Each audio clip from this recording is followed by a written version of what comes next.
Page 325 is called Song. This last section of the book is just a bunch of solo pieces that you can play. I assume you have to pick out something or whatever and play them. I would encourage you to learn them all eventually. I don't know exactly when you do these or whatever's going on. Don't care. I'm simply going to go through the process I use to learn a piece of music on each piece, and I end up with whatever I end up with. So, song. I like to look a piece over first. I want to know a general idea of how long it is. What am I getting into? And by that, I'm just looking at how much music there is, because there could be repeat signs and DC off and all kinds of junk. All I want to know is basically how long it is, how many pages or how many lines or whatever. This is 1 page long.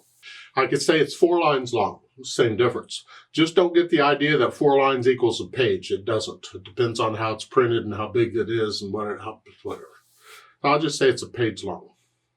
I always look at the clef signs, treble and bass clef, because they're not always going to be treble and bass clef, and they can change throughout the piece. But I'm not interested in that so much. I just want to know what they are at the beginning. Although I find that a lot of times I do kind of glance through it and see, are they changing someplace? Because I got to keep that in mind when I get there. The key signature is no sharps or flats. It's empty. So we're either in the key of C major or A minor, unless we're in a mode. We could be in a mode now. And if we look at the end, we're here, ending on G's. In a C major, no, that's probably a Mixolydian mode. Remember, Mixolydian mode is where you have, it's like, it starts on G, and the 7th step is lowered 1, so it's all white keys. Appears to be what this is, and Bartók did a lot of this kind of stuff. His harmonies were quite different. However, go ahead and do the scales and arpeggios for C major and A minor. I just stick with those. I don't do the scales for the mode, any of the other modes other than major and minor. And 4/4 time signature. Now both hands are playing at the same time, so I'm going to take it one hand at a time. Right hand, you're starting 3rd finger here. Now put your hand here. And if we're moving around, we'll need a finger number. I don't see any other finger numbers, so I'm getting the impression we're probably not moving around. We're just staying here. And it's 1, 2, 3. How fast you go is entirely up to you. I'm just trying to play it because I'm looking for a fingering that lets me connect all the notes. In other words, I don't want to be using the same finger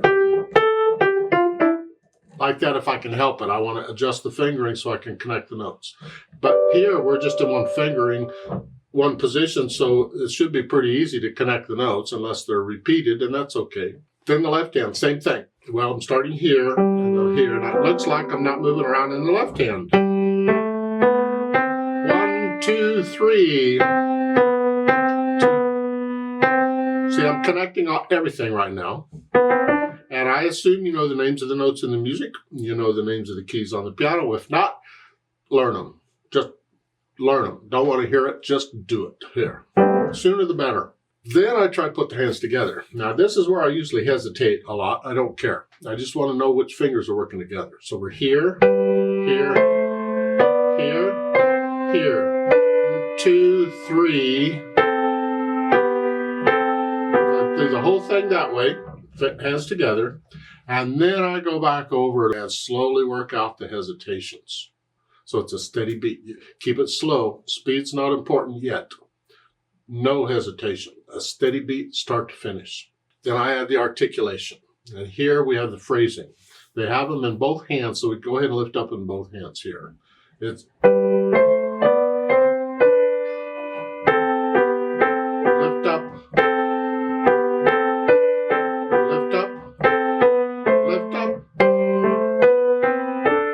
for the rest you have to lift up. It's just a little lift, like taking a breath. You're cutting the one note short, so you got time to lift up because the next note has to be on the beat. So in the third measure, I'm cutting it a little bit short so I can lift up. And 1, 2, 3, 4. And it's not a set time. When you lift up, how long is it? You feel it. It's just like taking a breath. Now, once I have the articulation under control, more or less, I add the dynamics. And here, I'm trying to figure out where the melody is, but I think the melody's in the right hand. I mean, they're telling you up above to play the right hand louder than the left. I would prefer you not think about it that way. I would prefer you think about bringing out the melody, because the melody could be anywhere. The left hand, right hand, both hands, who knows, whatever. So you bring out the melody. The melody, if it's in the right hand, then yeah, you bring it out. It's forte. They give you an F at the beginning. Forte, loud, not super loud, just loud. You're heavy, that's all. Let the wrist collapse a little bit. Don't tense up. No. Because I'm just walking on the keyboard with the fingers. I'm just passing weight from finger to finger, and I'm just using a little more weight when it gets loud. So the left hand then has to be light. Well, how light? There's no way of knowing. It has to be softer than the melody. We want to hear the melody. You're playing the same. That would be okay if they were both melodies. But I think the right hand's the melodies. The left hand's got to get out of the way.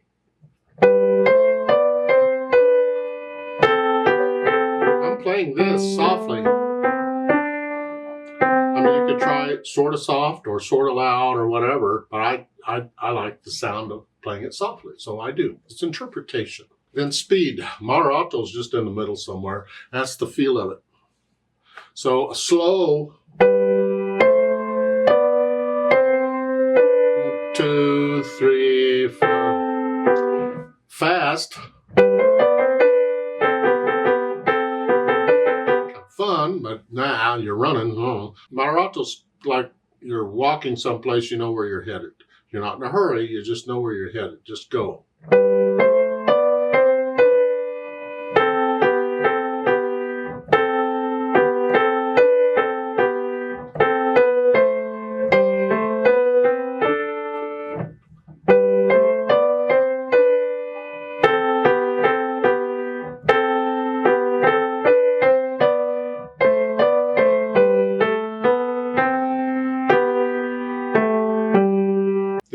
The last couple measures, there's a diminuendo and retardando. Means get a little softer and slow down. How softer and how much slow down? It's interpretation. You feel it.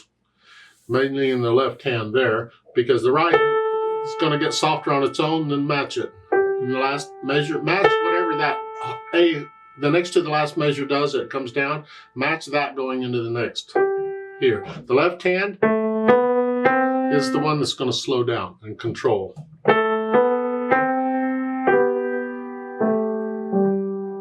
Yeah. It's interpretation, how much you slow down or how soft you get or whatever. Remember the natural accents. 1, 2, 3, 4.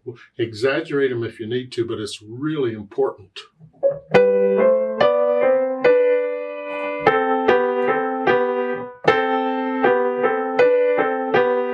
I'm collapsing the wrist on those just to feel them.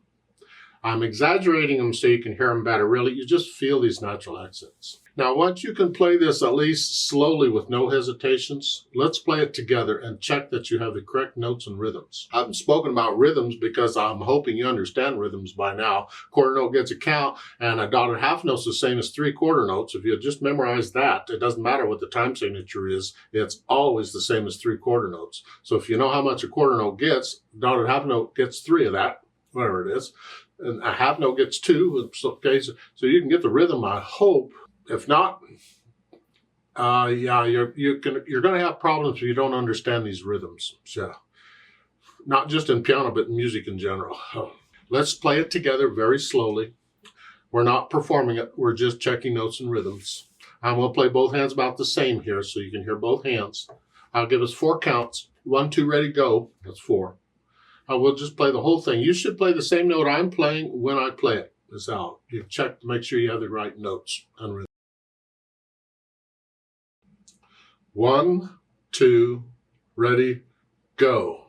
1, 2, 3. 4. 1, 2,